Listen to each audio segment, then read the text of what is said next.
ধরে নিন শীতের নিশুতি রাত, লেপ কম্বলে ঠান্ডা কাটছে না, একেবারে জাঁকিয়ে বসেছে ঠান্ডা। ভাবলেন একটু যদি রোদ পোহানো যেত ভালো হতো না। মোবাইলের অ্যাপে গেলেন, অ্যাপ থেকে রোদের অর্ডার দিয়ে ছাদে চলে গেলেন, আর কিছু পরেই আকাশ তীরে নেমে এলো এক ফালি রোদ। কি ভাবছেন, কল্পবিজ্ঞানের গল্প? বেন নোয়াকের কথা যদি মানেন, অচিরে বাস্তব হতে চলেছে এই ঘটনা। আগে হ্যাঁ, ঠিকই শুনছেন।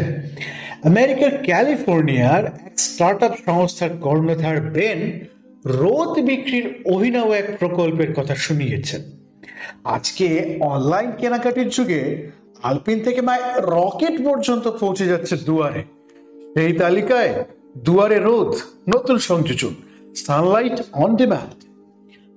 সম্প্রতি লন্ডনে international conference on energy from space সম্মেলনে তার উচ্চাকাঙ্ক্ষী প্রকল্প সম্পর্কে জানান বেন।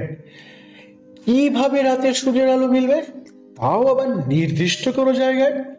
বেন জানিয়েছেন, গোটা ব্যবস্থা নিয়ন্ত্রিত হবে ৫৭টি কৃত্রিম উপগ্রহ বা স্যাটেলাইটের মাধ্যমে।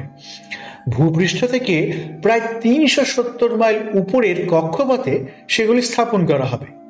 প্রতিটিতে থাকবে উচ্চ প্রতিফলক ক্ষমতার ৩৩ বর্গ ফুটের পলিয়েস্টার ফিল্মের মাইলার দর্পণ। সেগুলি সূর্যাস্তের পরেও সূর্যের আলো প্রতিফলিত করে পৃথিবীতে পাঠাতে পারবে। সঙ্গে উপগ্রহই অক্ষাংশ দ্রাঘিমাংশ মেপে ঠিক করে দেবে প্রতিফলিত সূর্যরশ্মি পাঠানোর নির্দিষ্ট স্থান। খুব সহজ শুনতে লাগছে, অতটাও কিন্তু সহজ নয়। আসলে ব্যক্তিগত প্রয়োজনে যতটা নয়, প্রকল্পটির মাধ্যমে বিশ্বের সৌরশক্তি উৎপাদনের ক্ষেত্রে বিপ্লব আনার স্বপ্ন দেখছেন বেন। সংস্থার ওয়েবসাইটেও লেখা, যা সৌরশক্তি এখন ব্যবহার হয় সূর্য তার ২৪ ট্রিলিয়ন গুণ দিতে সক্ষম। সেই শক্তিকেই ধরতে চায় তারা। দূষণহীনভাবে পৃথিবীর শক্তি সমস্যা মেটানোর ক্ষমতা রাখে সৌরশক্তি, তাই এখন সর্বত্র সৌরবিদ্যুৎ প্রকল্পে জোর দেওয়া হচ্ছে।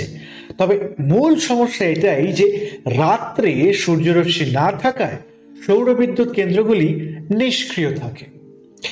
বেন বলছেন যে সূর্য ডোবার পরেও যদি কোনোভাবে এই সূর্যের আলো ওই সব কেন্দ্রে পৌঁছে দেওয়া যায়, সৌরশক্তির উৎপাদন অনেকটাই বেড়ে যাবে।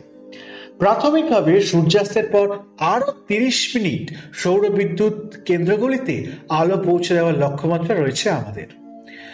তো কতটা এগিয়েছে কাজ? সংস্থা জানাচ্ছে, পরীক্ষামূলকভাবে একটি গ্যাস বেলুনে ৮ ফুট বাই ৮ ফুটের একটি মাইলার দর্পণ বা মিরর আটকে সেখান থেকে সূর্যরশ্মি প্রতিফলিত করে প্রায় ৮০০ ফুট দূরের সৌর প্যানেলে ফেলা হয়েছে। ফলাফলও কিন্তু আশাব্যঞ্জক। দেখা গিয়েছে প্রতি বর্গ মিটার প্যানেল থেকে প্রায় ৫০০ ওয়াট বিদ্যুৎ উৎপাদিত হয়েছে। সব পরিকল্পনা মাফিক চললে আগামী বছরেই প্রকল্প চালু করতে চান বেন। ইতিমধ্যে ৩০,০০০-এর বেশি আবেদনপত্র জমা পড়েছে। তবে কক্ষপথে উপগ্রহ স্থাপন কিন্তু বেশ ব্যয় সাপেক্ষ ব্যাপার। তবে বেন আশাবাদী, অদূর ভবিষ্যতে সেই খরচ অনেকটাই কমে আসবে, আর রোদ বেচে আখেরে লাভের মুখও দেখবে সংস্থা। সকলে ভালো থাকবেন, আর এরকম অদ্ভুত সব তথ্য সম্বলিত এপিসোড শুনতে সাবস্ক্রাইব করতে থাকবেন জ্ঞানী বক। নমস্কার।